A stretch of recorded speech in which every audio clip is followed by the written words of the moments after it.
Baik, terima kasih Yang Mulia. Selamat siang, Assalamualaikum warahmatullahi wabarakatuh.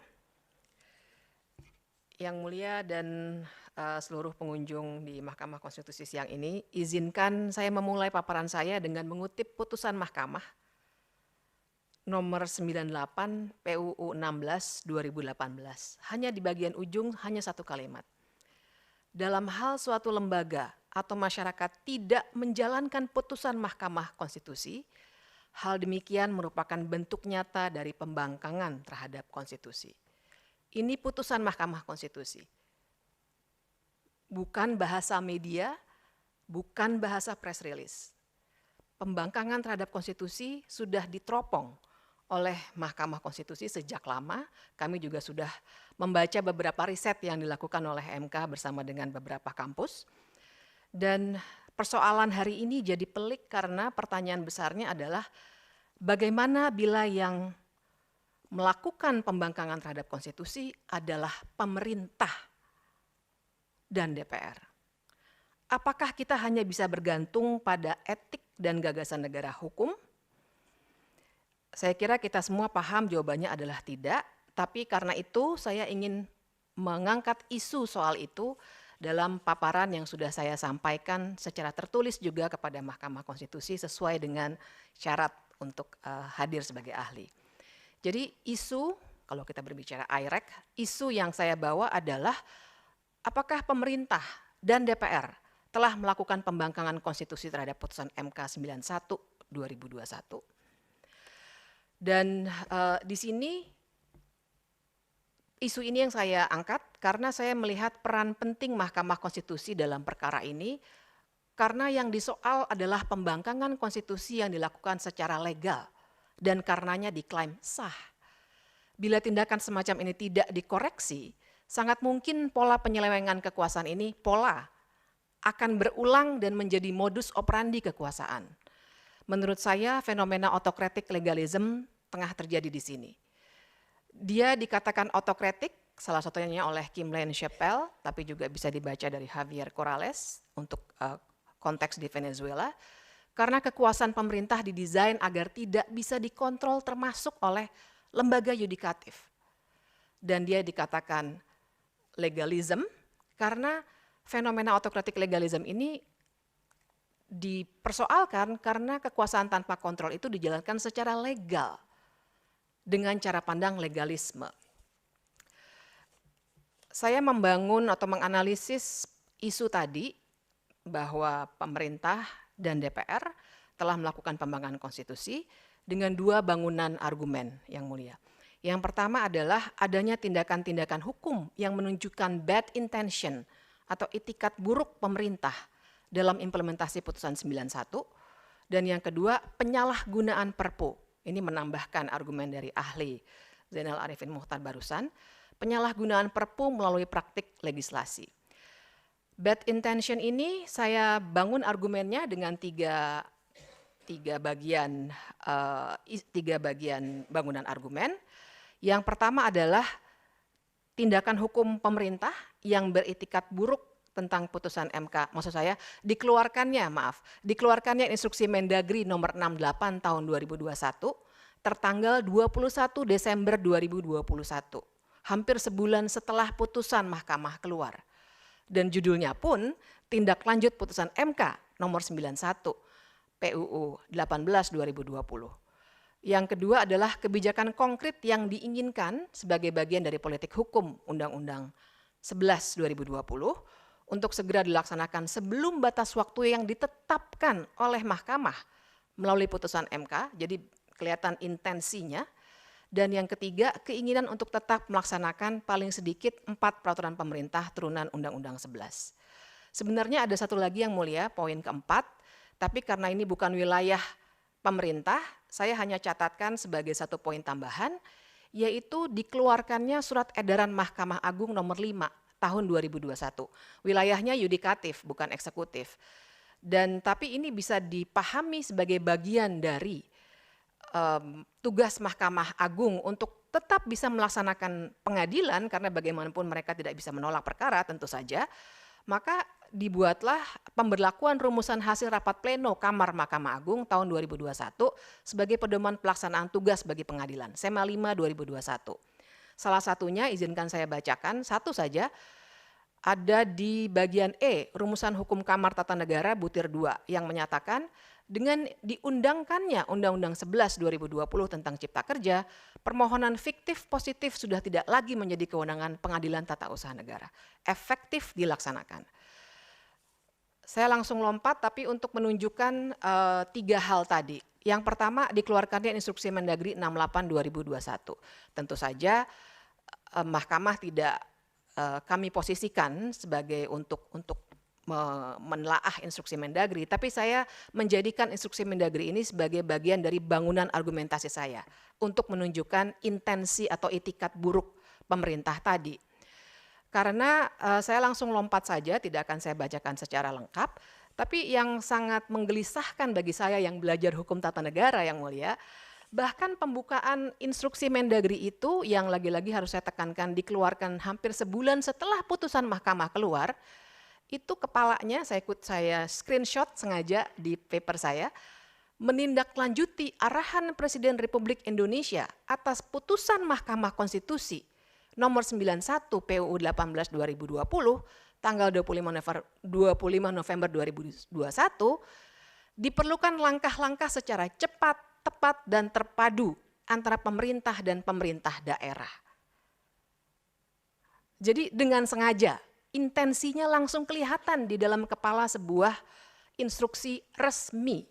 Dan berkenaan dengan arahan Presiden Republik Indonesia tersebut di atas, diinstruksikan kepada gubernur dan bupati wali kota seluruh Indonesia untuk dan seterusnya yang bisa dibaca dalam instruksi tersebut. Tapi intensi itu sangat terlihat jelas di situ, sehingga kemudian poin 1.2 yang bangunan argumen saya adalah saya juga mengalami itu di beberapa sebagai ahli, dalam kapasitas sebagai ahli, saya harus berdebat di PT UN untuk mengatakan bahwa instruksi Mendagri ini keliru karena yang paling tinggi adalah putusan Mahkamah Konstitusi.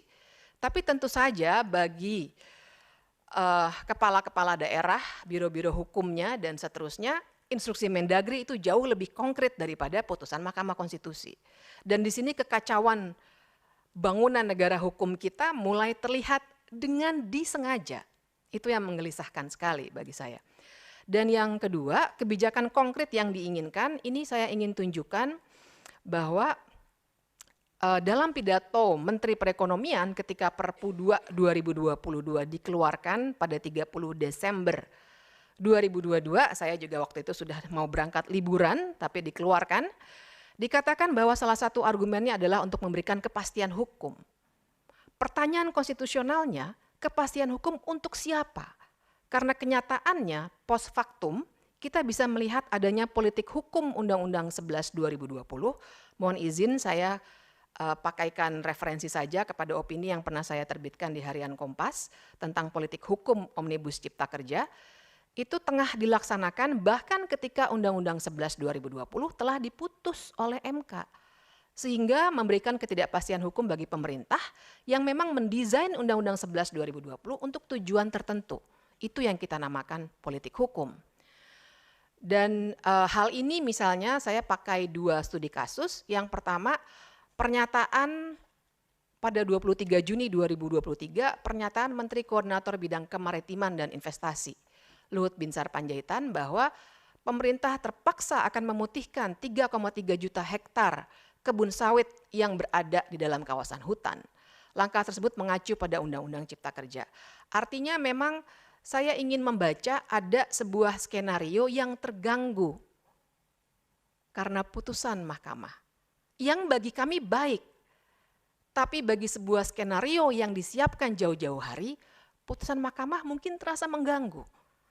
Sehingga tetap saja dilaksanakan dengan instruksi Mendagri, dengan kebijakan-kebijakan lainnya, dan juga misalnya salah satunya adalah pendaftaran perseroan terbatas, ini saya jadikan studi kasus juga, yang termasuk kategori usaha kecil menurut Undang-Undang Cipta Kerja, yang waktu itu diprotes oleh Ikatan Notaris Indonesia karena tidak lagi membutuhkan atau tidak lagi melihat pendirian PT sebagai hubungan kontraktual.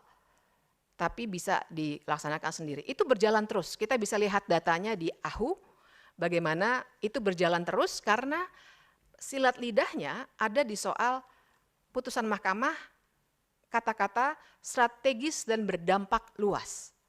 Ini terus-menerus jadi perdebatan juga ketika kami tampil sebagai ahli dalam berbagai perkara di PT UN.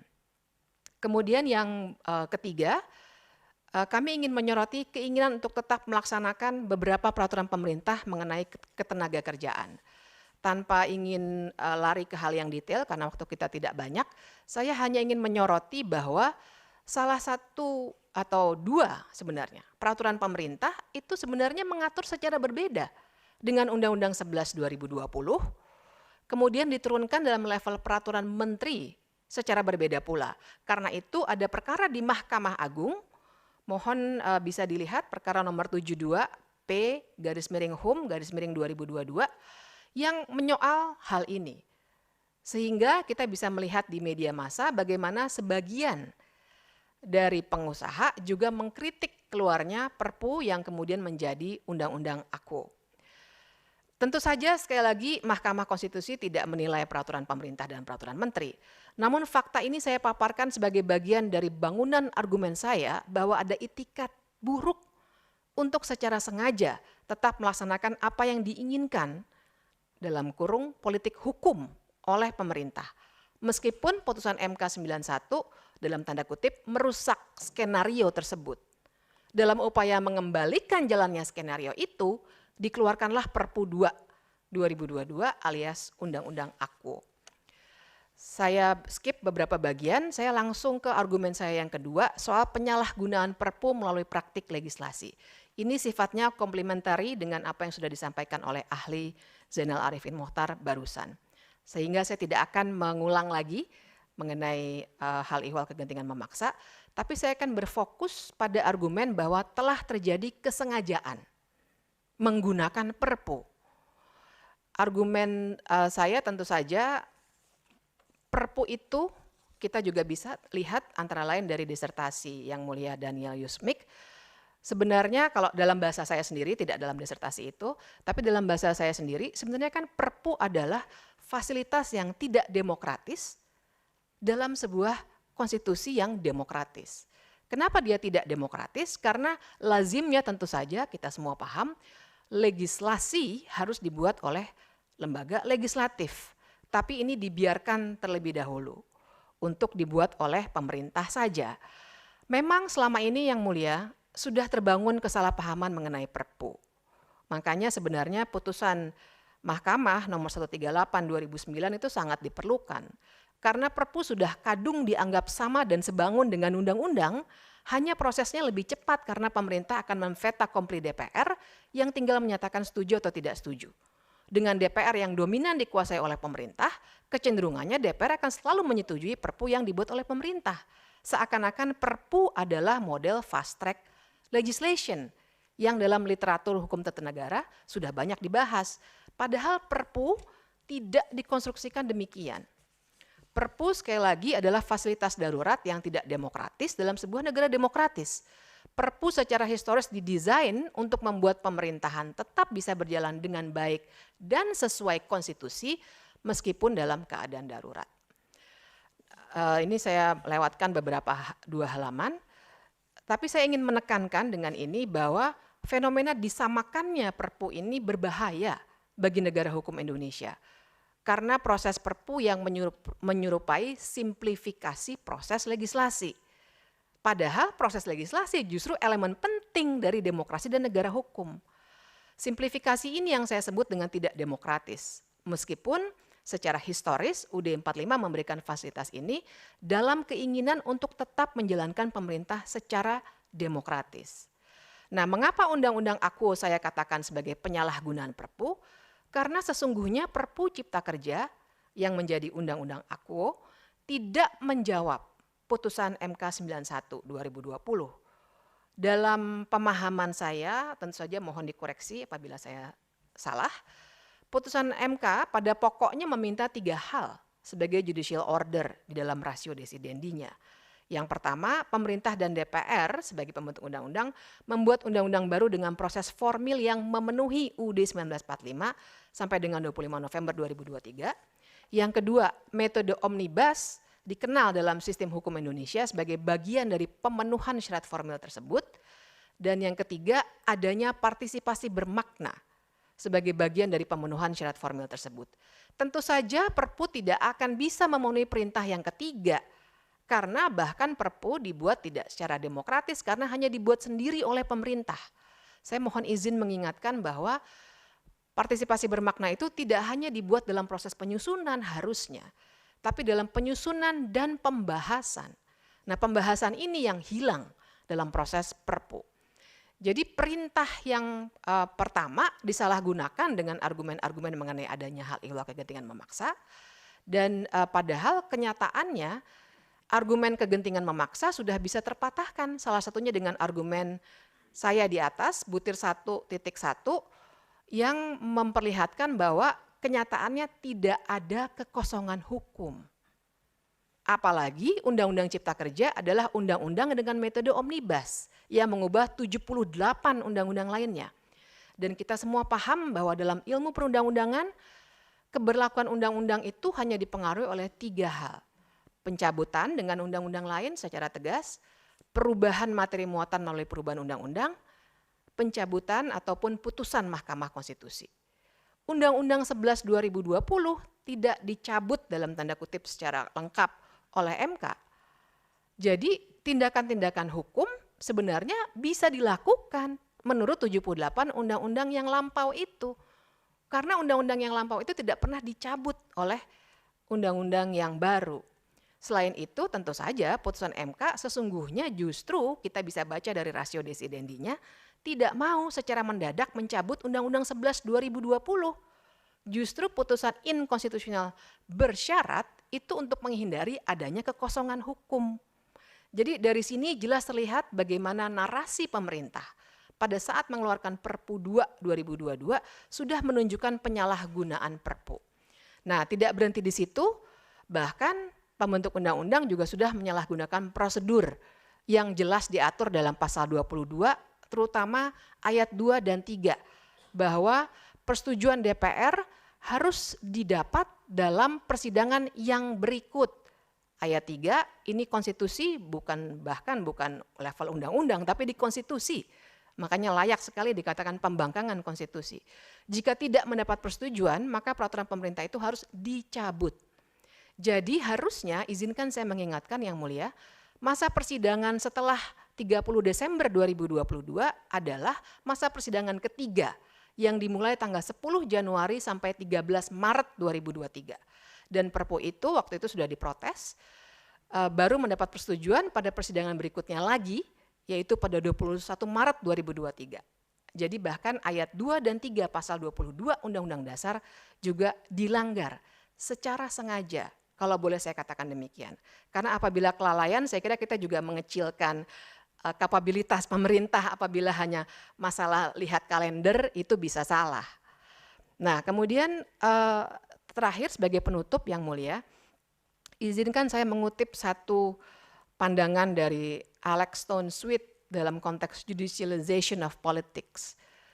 Bahwa judicialization of politics is the intervention of constitutional judges, para yang mulia sekalian, in legislative process, establishing limits on lawmaking behavior, reconfiguring policy-making environments, and sometimes drafting the precise terms of legislation.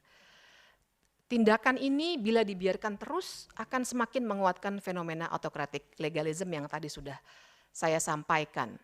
Karena seakan-akan sekarang ini saya senang sekali makanya hadir di sini bersama dengan para pemohon dan ahli dan saksi, karena publik itu dikecohkan yang mulia. Seakan-akan semua yang terjadi ini seakan benar karena bentuknya undang-undang. Tapi sebenarnya sudah melanggar prinsip negara hukum. Nah, jadi sebagai penutup sekali lagi saya ingin menekankan bahwa semua berbagai bentuk penafsiran historis, sistematis, dan juga teleologis sangat bisa digunakan dalam konteks perkara Akwo, karena jelas telah terjadi penyalahgunaan perpu yang diatur jelas dalam Undang-Undang Dasar 1945 untuk kepentingan-kepentingan yang sebenarnya di luar konteks negara hukum. Demikian Yang Mulia, terima kasih atas kesempatannya. Assalamualaikum warahmatullahi wabarakatuh.